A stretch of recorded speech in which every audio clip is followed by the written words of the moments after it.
comparte una transformación en la aventura de la esperanza en esta Navidad. Una reflexión para cada día del Adviento.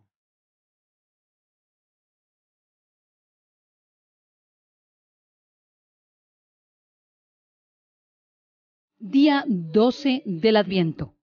Nos encontramos en el día 12 del Adviento de nuestra reflexión. Estamos prácticamente a la mitad y es un momento muy importante.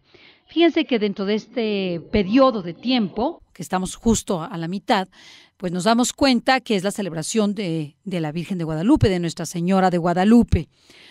Hacemos extensiva esa felicitación a todas las lupitas que nos escuchan a través de nuestras reflexiones. Pero sobre todo en esta reflexión donde la Madre de Guadalupe le ha dado a México, pues, una historia completa de amor, de escucha, de milagros, de gracias y dones especiales a la nación mexicana.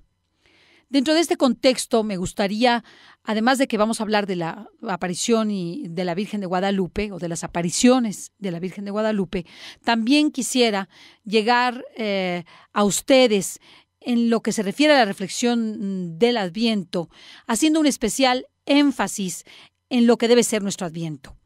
Habíamos ya mencionado en todo este preámbulo la importancia del Adviento, su preparación, y que la preparación del alma es lo más importante, más allá de los regalos o de las fiestas o de las posadas que podamos tener. Que dentro de esta preparación tenemos que hacer especial énfasis al examen de conciencia.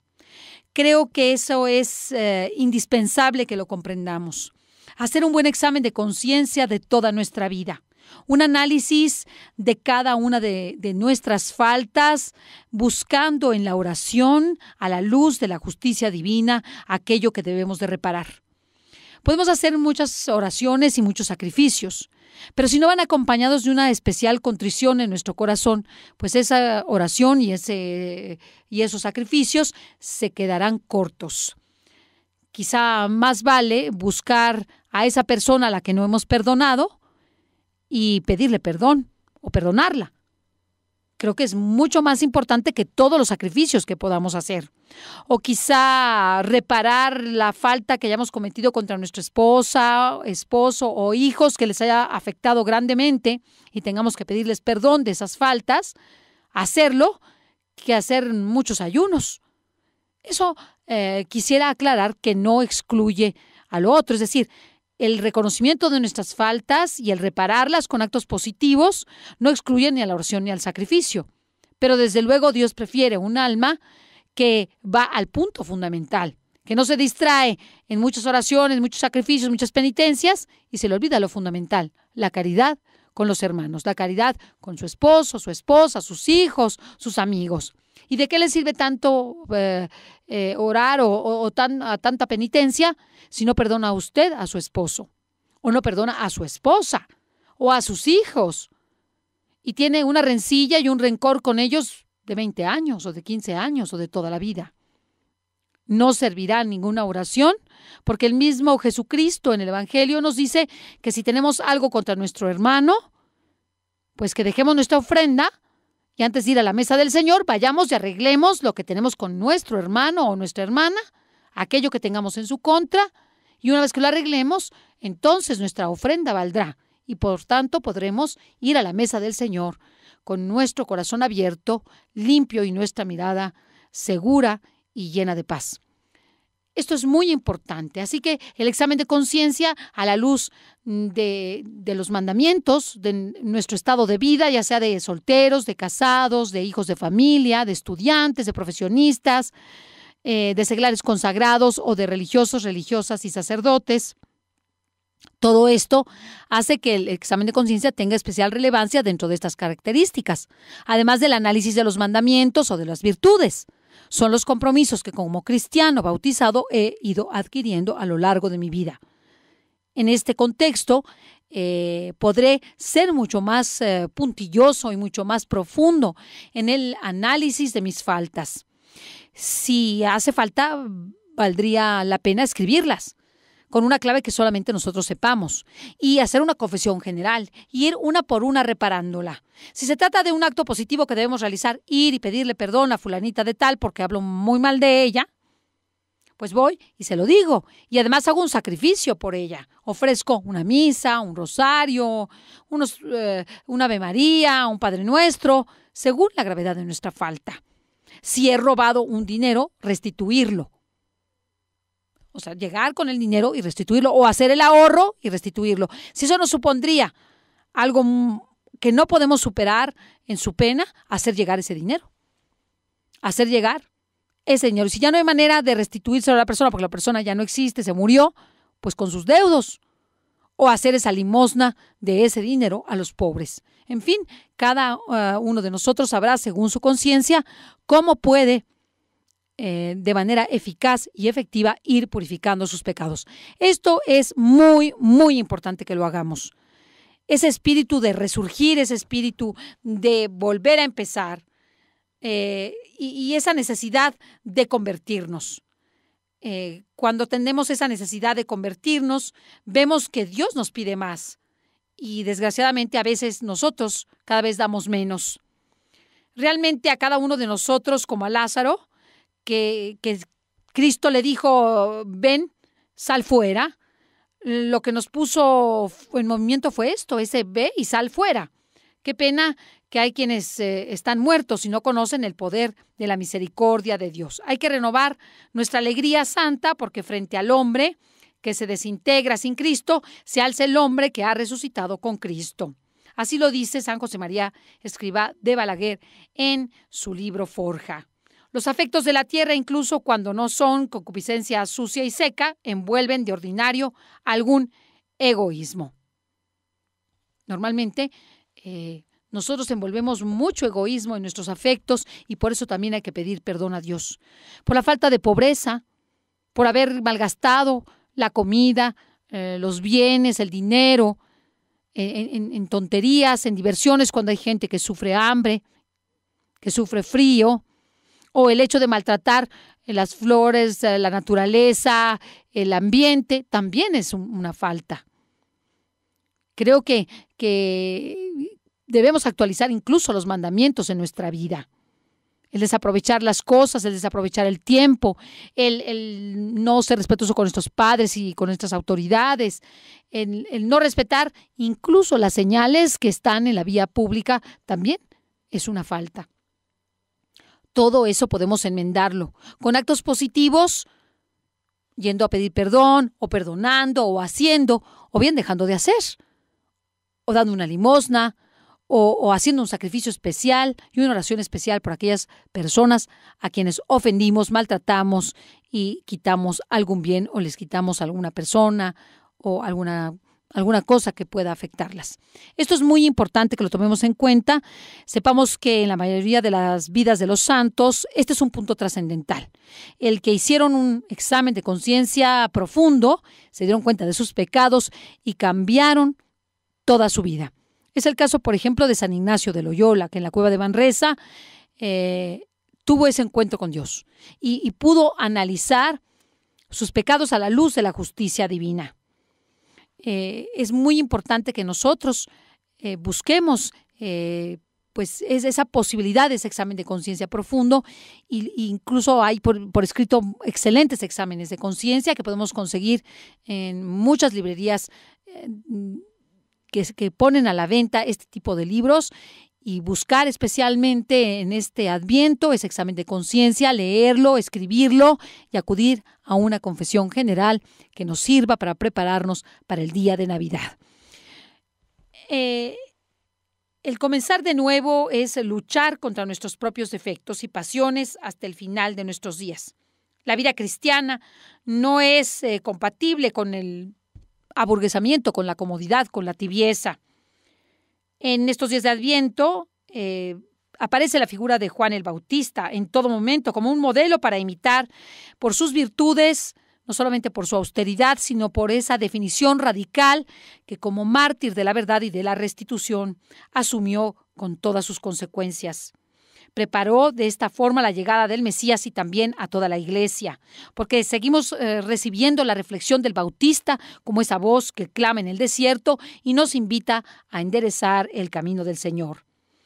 Así el Señor nos anuncia en todos los evangelios que van llevando todos los días del Adviento, cómo todos debemos ser ese Juan el Bautista para construir ese reino de los cielos que se padece con violencia.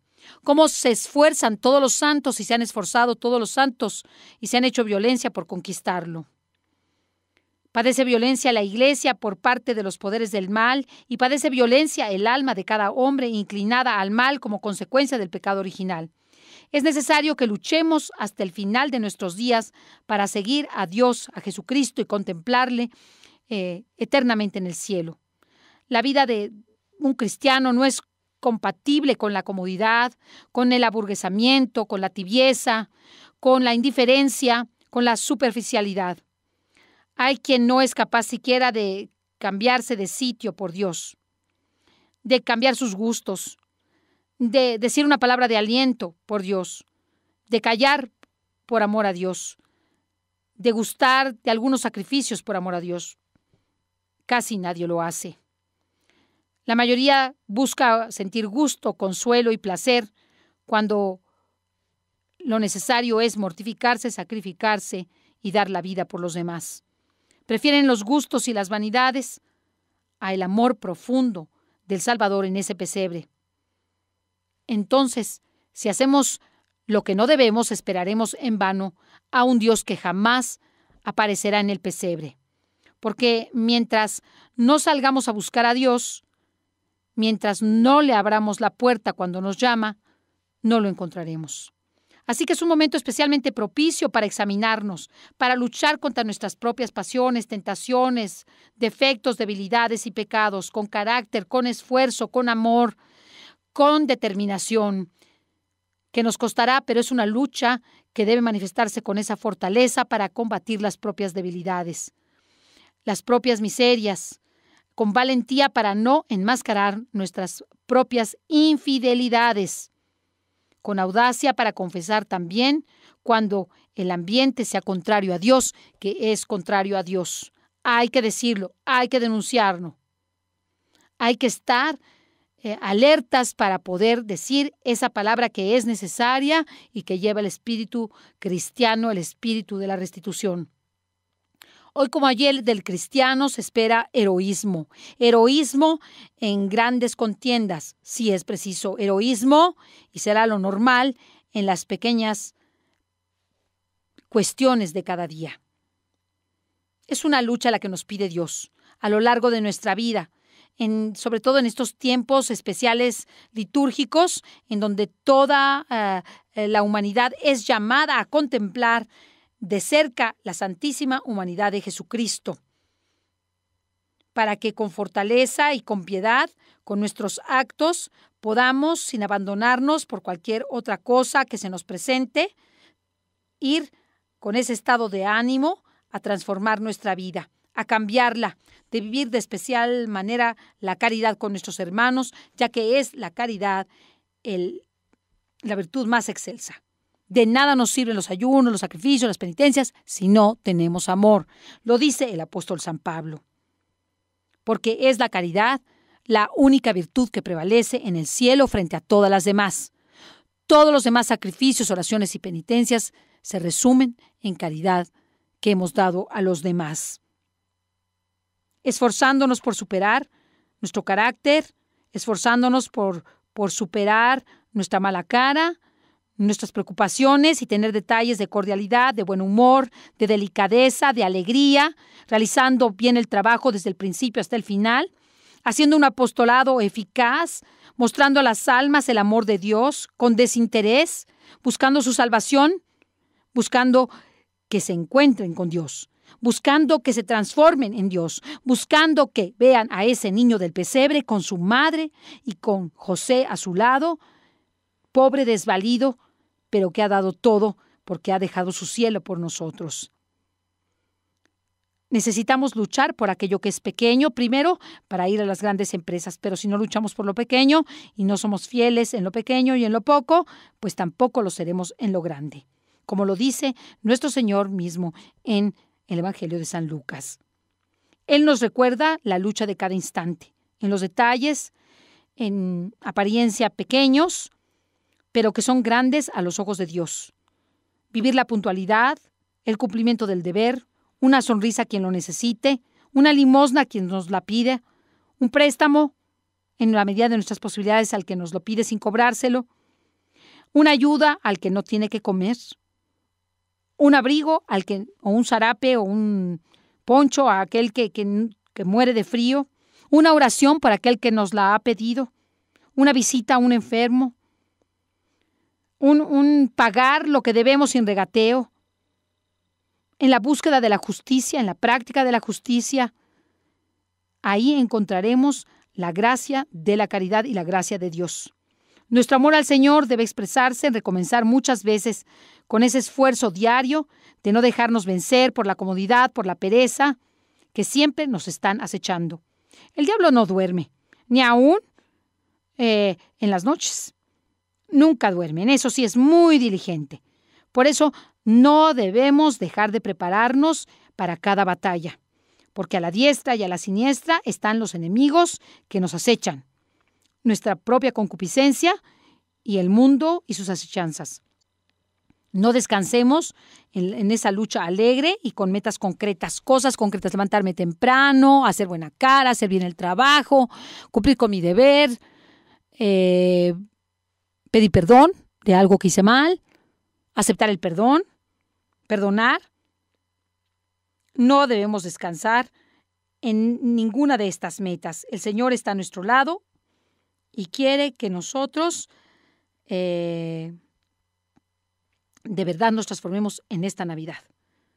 Que este día 12 del Adviento, donde la Virgen María se le aparece a México, sea para que nosotros como mexicanos, siempre fieles, hagamos lo que Nuestra Señora nos pide y que nos dice, hagan lo que Él les diga. ¿Realmente México está haciendo lo que Jesús dice o estamos haciendo lo que queremos? En nuestro andar hacia el Señor no es siempre la victoria la que nos va a acompañar. Muchas veces tendremos caídas, sin importancia, unas y otras de gran importancia y dolor. Pero el desagravio y la contrición nos sacarán adelante y nos llevarán a Dios. La intercesión de María Santísima frente a nuestras faltas y a nuestros pecados llevará en sus manos ese corazón contrito a Jesús para que Jesús lave nuestras manchas y sean perdonadas.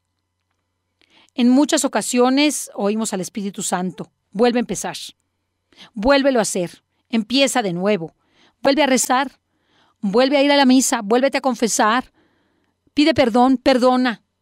¿Lo estamos escuchando? No importa ese reciente fracaso que tuviste, no importa las experiencias pasadas, no importa aunque sean negativas. Vuelve a empezar con más humildad, con más esfuerzo, pidiendo más ayuda a Jesucristo.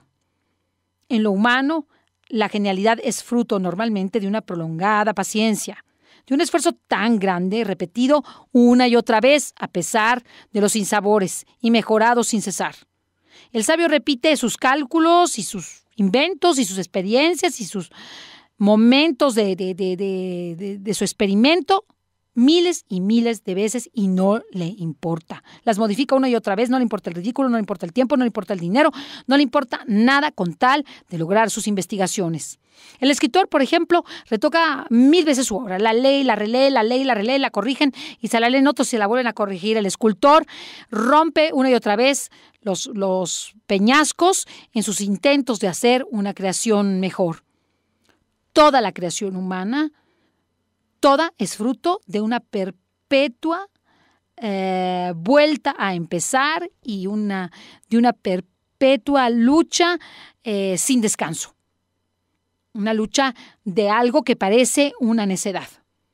En lo sobrenatural, imagínense ustedes, nuestro amor a Dios no se manifiesta tanto en los éxitos que queremos haber alcanzado, sino en la capacidad de comenzar de nuevo, de renovarnos, de luchar en esa lucha interior, saliendo de la mediocridad espiritual, de la tibieza, del abandono, de la indiferencia, de la superficialidad, de la dejadez.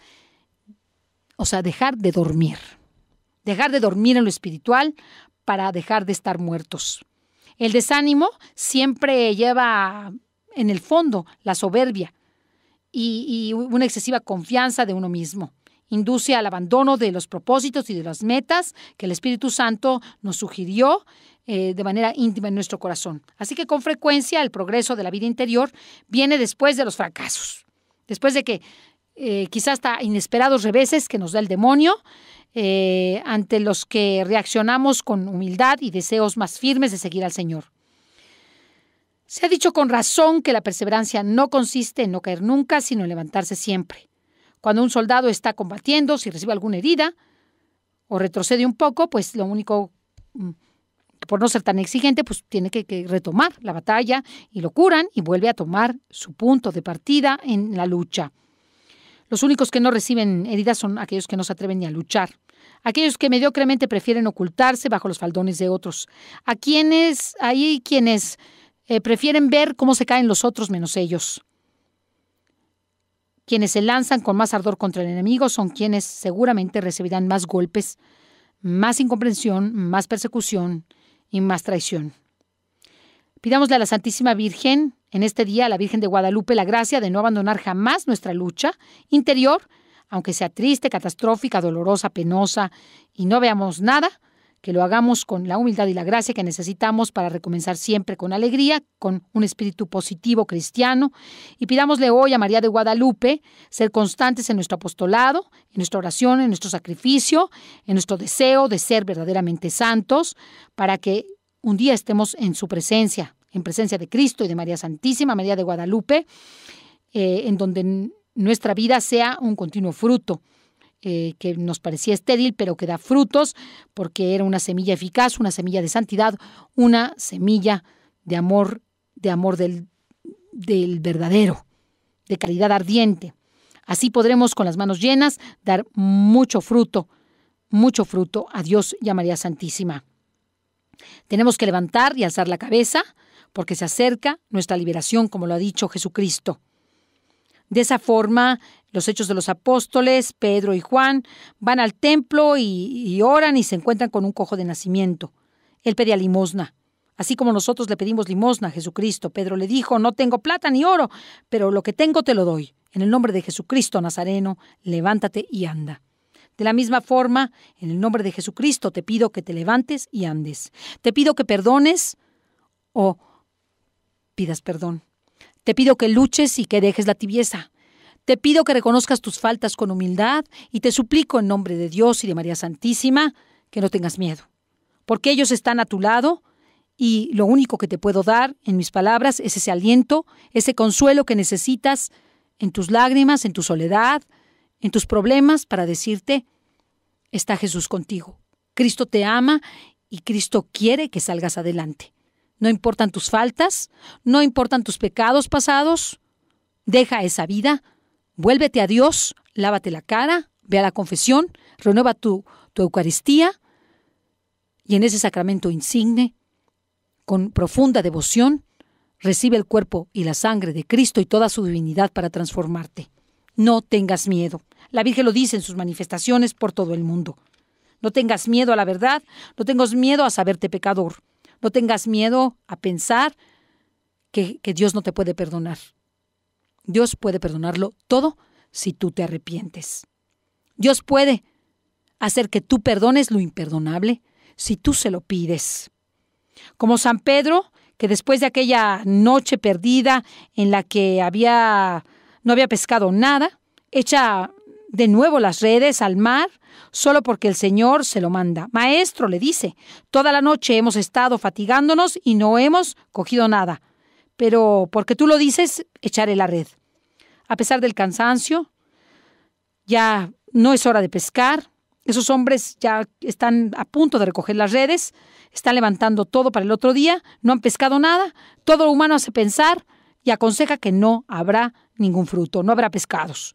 Sin embargo, comienza de nuevo y Pedro reinicia la tarea con la confianza de que Jesucristo, el verdadero Mesías, le hará el milagro. En tu nombre echaré la red, en tu nombre pediré perdón, en tu nombre recibiré perdón, en tu nombre denunciaré estas faltas, en tu nombre transformaré mi vida. El fundamento de nuestra esperanza está en que el Señor desea que recomencemos de nuevo cada vez. Y cada vez cuando hemos tenido un fracaso. Y busquemos en nuestra vida interior una renovación. Si vivimos así, iremos eliminando para siempre nuestra vida de mediocridad y el fantasma del desaliento que no sirve para nada. Quitaremos esa mediocridad espiritual y esa tristeza y esa tibieza que acaban y que socavan nuestro ser. Recomienza de nuevo, te lo pido, te lo suplico. Jesús está contigo, María está contigo, con especial intimidad en estos días de la Navidad. Aprovecha la gracia de la Navidad. Aprovecha con ese corazón que tienes, aunque haya caído, a levantarte 1000 veces y con humildad, humillándote profundamente ante Dios y por ser pecador, reconócete como tal. No te importe serlo. Lo que debe importarte es arrepentirte, cambiar tu vida, no importa que seas débil, y que tengamos miseria mezquina, porque Dios todo lo puede.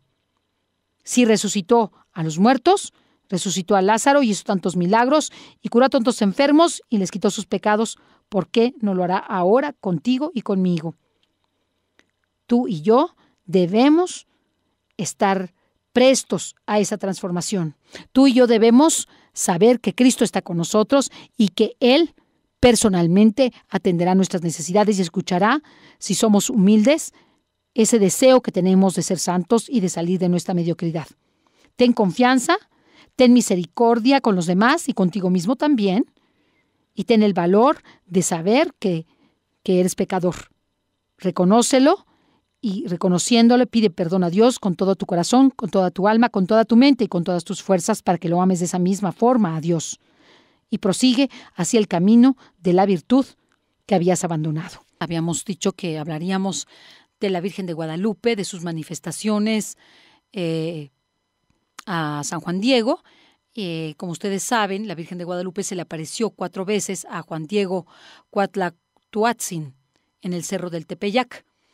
Tras una 4ª aparición, la Virgen le pidió a Juan Diego que se presentara ante el primer obispo de México, Fray Juan de Zumárraga, para que le diera un mensaje de su parte y para que le construyera en una capillita, un templo donde todos los mexicanos pudieran ir ahí a pedirle a la Santísima Virgen sus favores y su gracia. Juan Diego llevó en su ayate unas rosas, como ustedes saben, no lo querían escuchar. En este trayecto en donde no lo quieren escuchar, la Virgen le pide que vaya, que le va a dar una prueba y Juan Diego recoge unas rosas de Castilla en su ayate, lo cual pues en ese momento no son nativas de México y tampoco prosperan en la aridez del Tepeyac. Sin embargo, llegó a ese lugar en donde le dijo la Virgen y pudo cortar esas rosas que puso en su tilma. Juan Diego desplegó ese ayate ante el obispo Fray Juan de Zumárraga y dejando al descubierto la imagen de la Virgen de Guadalupe, una imagen de una virgencita morena con rasgos indígenas, el prodigio se hizo visible a todos los que estaban ahí presentes y lo tenemos hasta nuestros días en la Basílica de Guadalupe. Las mariofonías surgieron en el año de 1531, el 12 de diciembre, empezaron el 9, 10, 11 y 12, y el relato canónico de las apariciones del Tepeyac se encuentran en un documento que se llama Nica Mopowa, cuyo autor es Antonio Valeriano. Este documento fue publicado hasta el año de 1649, en donde se dieron a conocer de una manera pues concreta estas manifestaciones. Si bien realmente el culto a la Virgen de Guadalupe tiene una gran trascendencia para nuestro pueblo, la tradición católica vislumbra estas manifestaciones con la imagen de la Virgen de Guadalupe en el año de 1531, 10 años después de la caída de México Tenochtitlán en manos de los españoles, aunque solo hay documentos de la aparición hasta el siguiente siglo, hasta el siglo XVII. Es posible que la imagen que nosotros conocemos haya tenido algún retoque o alguna pintura sobre el mismo lienzo por razones de conservación. Sin embargo, lo que llega hasta nosotros es que esa imagen que está en ese ayate prácticamente era imposible que se quedara grabada en el mismo, toda vez que se trata de un ayate cuyas fibras son demasiado amplias para albergar pintura alguna. Por otro lado, los estudios y análisis sobre la pintura que se encuentran en el lienzo han dado el resultado de que no es ninguna tipo de técnica o pintura conocida hasta ahora, ni vegetal, ni animal, ni de especie química que pueda ser detectada de una manera clara por los científicos. La imagen aparece prácticamente perfecta. Cualquiera que va a la Basílica de Guadalupe y en ese pasillo que tiene como un pasillo eléctrico puede uno ver y contemplarla. Se da cuenta que la vivacidad de sus colores, la perfección de cada uno de sus trazos, sus rayos, el ángel que la sustenta, son extraordinarios. Desde luego las 46 estrellas que se contienen en su manto, que equivalen también a los 46 años en que se construyó el Templo de Jerusalén, siendo ella la Nueva Jerusalén. Además de la postura de estas estrellas, que evoca la misma postura que tenían los astros en el momento en que ella se manifestó al pueblo mexicano. El ángel que sustenta a la Virgen la sustenta con su pie al frente, en signo de la diligencia que todos debemos tener para conquistar el cielo. La luna oscura o negra es el mal sobre el cual la Virgen se posa y con su talón lo termina y lo destruye, como está predicho en el libro del Génesis. El ángel sostiene el manto y la túnica con una mano y con la otra, uniendo el cielo y la tierra, además de la vivacidad de los colores de sus alas verde, blanco y rojo, que evocan desde luego la bandera mexicana, pero que refieren al triunfo de las virtudes teologales sobre sus enemigos. Con la fe vencemos al demonio, con la esperanza vencemos al mundo y con la caridad vencemos nuestra propia carne, nuestro propio egoísmo, nuestra propia concupiscencia. Estos enemigos que fueron destruidos por Cristo y el último que será vencido también por nosotros como lo fue por Cristo, el de la muerte. Así que la Virgen de Guadalupe, con su pie al frente, evoca la necesidad de que tiene todo cristiano de caminar para salvarse, de esforzarse en esa entrega para lograr la santidad.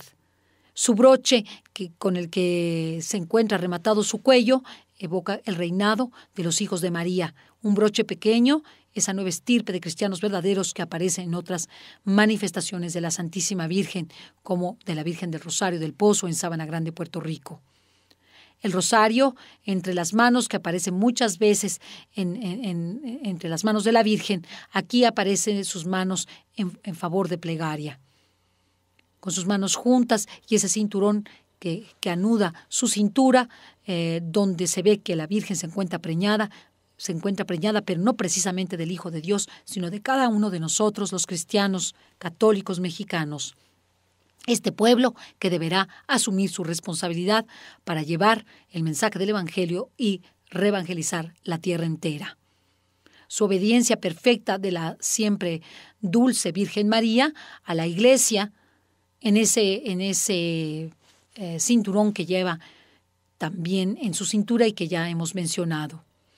Su manto verde azuloso, de reyesía, ¿sí? Que es el mundo sobrenatural en el cielo, frente a la túnica, que es rosa, el mundo sobrenatural en la tierra, en donde el ángel une el cielo y la tierra con estos dos colores. Y los 144 rayos que cubren a la Virgen, que se cree que son pintados, evocan esas 144,000 que menciona el mismo libro del Apocalipsis. Esos hombres y mujeres que han dado y lavado sus vestiduras con la sangre del Cordero y que han dado su vida por él mismo. Hermosa la aparición de Guadalupe, en donde la Virgen, la imagen como tal del Tepeyac, fue llamada Tonatzin por los indígenas nahuas que acudían al santuario en romería a darle sus peticiones. El nombre resultaba conveniente a los propósitos de la religión católica, desde luego, y en la doctrina en donde María es la Madre de Dios, la Tonatzin, aparecía como la Madre de Dios y la Madre de todos los mortales. Su intercesión es también por todos los pecadores ante la divinidad. Este nombre de Guadalupe también hace alusión a la efigie de la Virgen que se venera en Extremadura. Y no sabemos si la misma pronunciación del nombre hizo que los conquistadores vieran el nombre de Guadalupe como la Virgen que también, o cuya advocación se encontraba también en Extremadura venerándose. Mucho se ha dicho sobre la Virgen de Guadalupe. La realidad es que México ha recibido los dones de nuestra Santísima Madre en el Cerro del Tepeyac. Invito a todos a visitarla en estos días, a poner sus plegarias a los pies de la Virgen, a hacerle ver a María Santísima la necesidad que tenemos, todos los mexicanos, este pueblo, de que transforme nuestros corazones y nuestras vidas, que libere a México de todos estos pecados de violencia y estos asesinatos, que devuelva la paz a México y que todos aquellos que viven en pecado, que se encuentran inmersos en vicios, en el narcotráfico, en las drogas, en pecados graves, afectando a la nación mexicana y afectando a todas las naciones, en esta Navidad retomen su vida hacia una vida de conversión, una vida de oración, de sacrificio y de búsqueda de la virtud y de entrega a Dios. Que sean estas palabras las que animen a todos los mexicanos, ese deseo de que nuestra patria se transforme, ese México siempre fiel, que cambie la historia de la humanidad como Dios lo ha querido, porque México es un país predilecto de la Santísima Virgen y es un país lleno de dones del cielo que deben dar su fruto y que debe dar a los demás en esta reevangelización del amor para la construcción de la nueva civilización del amor de la que México es la semilla digna para ser esa chispa que detone el nuevo Pentecostés que alumbrará toda la faz de la tierra.